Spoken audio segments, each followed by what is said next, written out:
Guys, we're going to take a look here at a Hexproof deck for Pauper. This is a list that I did take. I run it myself, but I did take it from. There was actually a 3-in-1 showing from a Hexproof deck in one of the dailies several weeks ago. I don't remember the exact date, but it was during my series. So I did put this all together and was running it. It's definitely not a top tier deck. I'm very, glad that this person made it to 3-in-1, but it's, obviously not something that has continued to see success within the current environment. So Hexproof is basically a mechanic that takes a creature and it's like Shroud where it cannot be targeted.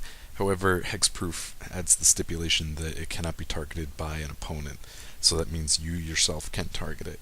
So the idea of the deck is to get these Hexproof creatures, and there are 3 of them here, and to take these and enchant them and just make them big and hard to deal with, with the idea that your opponent is not going to be able to get rid of them.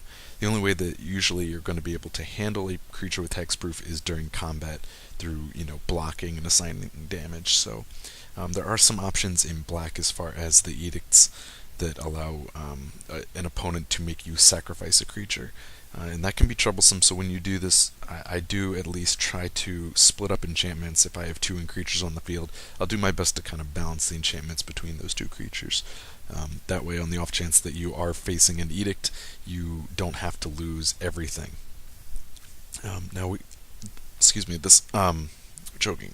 This deck does run only 3 creatures, in full sets though, and they come in at a very low cost. The mana curve of this deck is very low, with the highest being the 3 cost enchantments we see down here.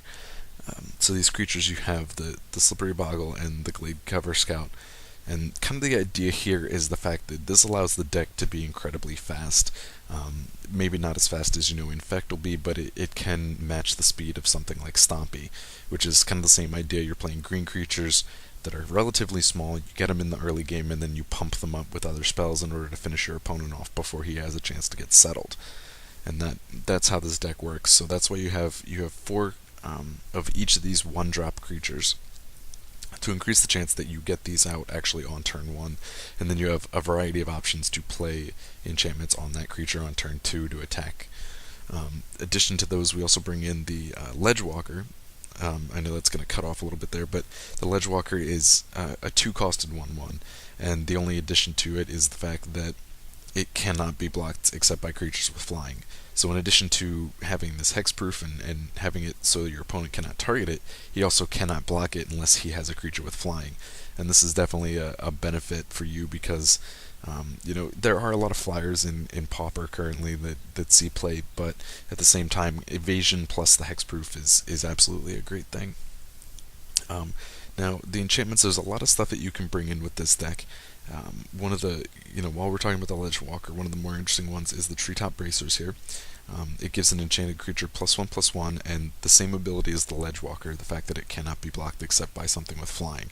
So usually when you get these, I just want to make the note here that it's best usually to put them on either of these 2 creatures, the Boggle or the Scout, because they're creatures that don't have that ability already.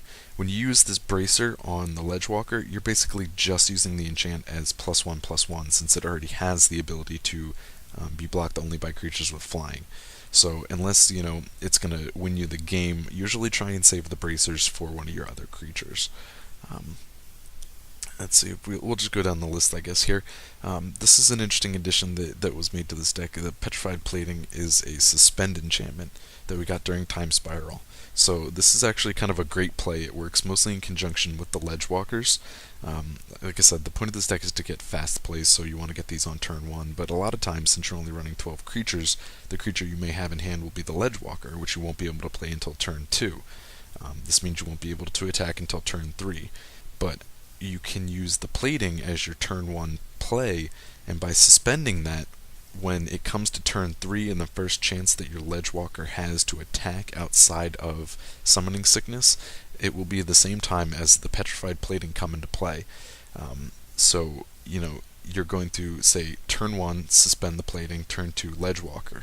Turn 3, plating comes out of suspend and attaches to the Ledgewalker, and now you have 3 mana available, assuming you did not miss any of your land drops, to play other spells, which could be, one of these 2-drops plus a 1-drop. It could be 3 1-drops. It could be, one of these bigger enchantments. Either way, that's kind of how your ideal play goes with the Ledgewalkers in the early game. Briar Shield is mostly just a +1/+1 for 1. The ability it has is that you can sacrifice the enchantment as well to give a creature +3/+3 until end of turn. So this actually nets you +2/+2 on a creature. So if you're looking to calculate and do damage for the win, realize that by sacrificing Briar Shield, you give that creature 2 over what it has when enchanted with Briar Shield. However, it's only going to last till end of turn, so definitely only do it when you have the ability to swing for the win, or you absolutely need that. You have to avoid some kind of damage in some way. Next up on the block is going to be Rancor. This is a fantastic card. Once it comes into play, once it attaches to a creature, it just keeps coming back. If your opponent does find ways to kill that creature, you're going to keep getting Rancor back. In addition to that, the other big part of this is the trample ability, which is very important to this deck. There are a lot of decks, with that have the aggro strategies that will be able to just chump block you all day, and being able to actually trample over those creatures is going to finally get you the win. Next up, we talked a little about Treetop Bracers. We'll look at Armor of Thorns. Now, there's a lot of writing here, but essentially this is an enchantment for 2 that gives a creature +2/+2. However, it also has the ability that you can play it as an instant spell, which is great. If you do use it as an instant spell, it will not enchant the creature. Instead, the +2/+2 will act as an until end of turn effect. So you can either, if you have it on your main phase, you can play it and get that creature a permanent +2/+2, or if you find yourself in a situation where it's better to use it as an instant, you can. Just again, keep in mind that it is only going to last until end of turn. Now we do have a couple of, I set these 2 aside because I consider these kind of the bomb enchantments. The white splash in this deck is run entirely for Armadillo Cloak, which is an absolutely great enchantment. There have been other Pauper decks that have taken advantage of how strong this is. The +2/+2 and trample would have probably been enough for the 1 green-white mana cost, but they went ahead and gave it. It's not lifelink. It's the fact that it gains damage equal to the life. If this actually said lifelink, then the life gain would not stack, but because it actually says when enchanted creature deals damage, you gain that much life, this will be an ability that stacks, so multiple Armadillo Cloaks on the same creature will stack the life gain. So, this is, what's not to love about this? It makes a creature bigger, it gives them trample, which I just kind of talked about how important that is, and you get the life gain off it, which is, we know, a very strong thing in Pauper. Now the next, and probably even better bomb enchantment here is going to be this Ancestral Mask, and this card gives target creature +2/+2 for each other enchantment on the battlefield. So, it's important to be aware of it, that it's each other enchantment, so it does not itself give, +2/+2, unless you have multiples. So another thing that you have to be aware of is that, and I do make this mistake in one of the example games, so you can go check it out, and hopefully if anyone misses that will at least see this and learn the lesson that I did. When you have a creature that has Ancestral Mask in addition to Briar Shield, when you sacrifice the Briar Shield for its ability, you have to remember that you're not getting any benefit. The difference here being that the Ancestral Mask is giving your creature +2/+2 for the fact that it has Briar Shield on it. So when you sacrifice Briar Shield to give the additional +2/+2, you get, +2 off Briar Shield, but then you're taking -2 for the fact that it lost the enchantment. So it actually balances out, and it's going to be back where it was, and actually that's only going to last until end of turn, so it's going to actually hurt you in the long run. When you get to your turn, you're going to be able to, be balanced out between the two, but on the next turn, you're going to be 2 smaller. So, say, your creature is 5/5, you sacrifice Briar Shield, the ability, you take -2 off the mask, +2, so it is still a 5/5 creature, and on the following turn, it's going to be a 3/3. So just keep that in mind, and hopefully that made sense the way I explained it. If not, definitely go check out the example games, because there is one where I make this mistake, and you can at least see what I was referring to here. And check that out. So I also, in the article this week, I make talk, I make mention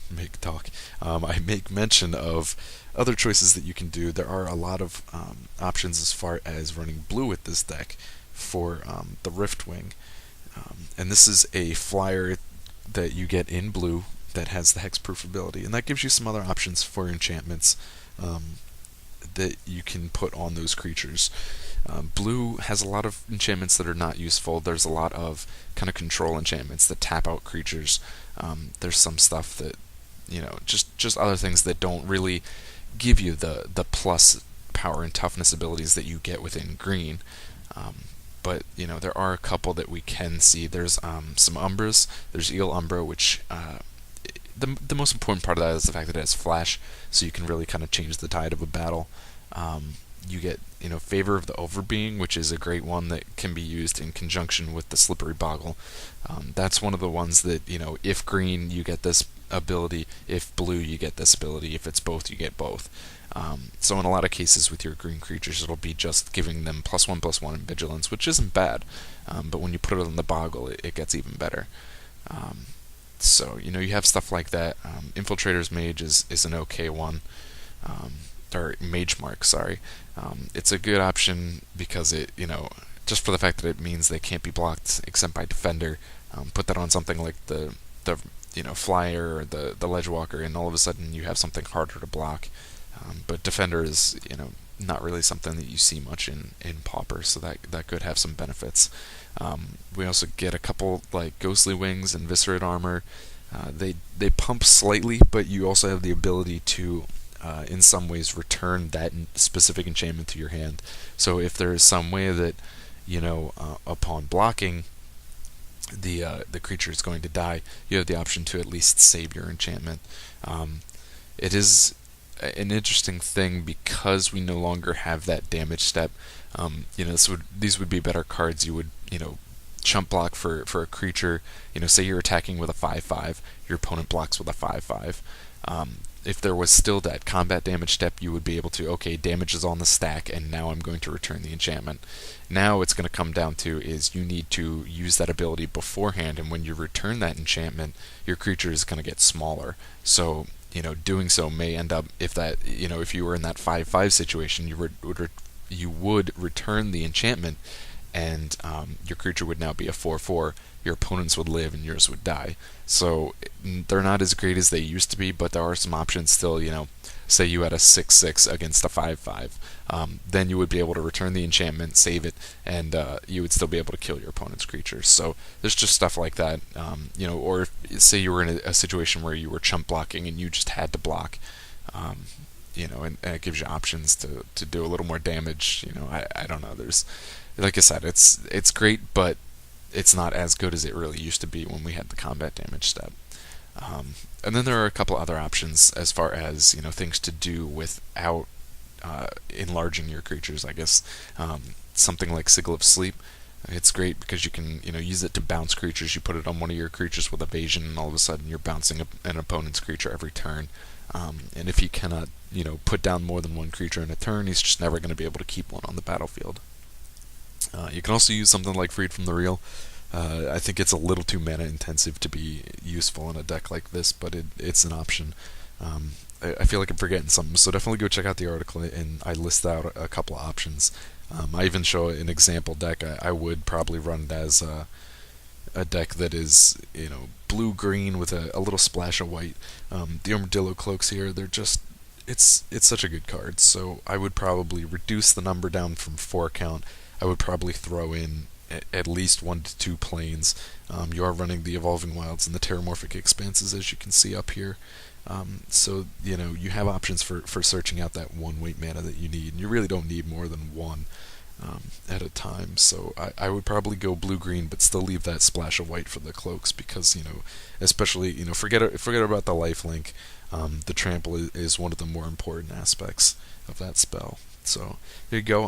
I am also putting up a couple more example games than usual. I only in the article put up about, I think I typed up 3 kind of walkthroughs for what you'll see, but there are going to be a couple extra videos on my channel here for example games, just because they're awfully fast, and so typing them out kind of takes a lot of space. But the videos themselves, for anyone who's just checking these out on YouTube, is not going to be very long. So I'm throwing up a couple extra example games for you guys this week.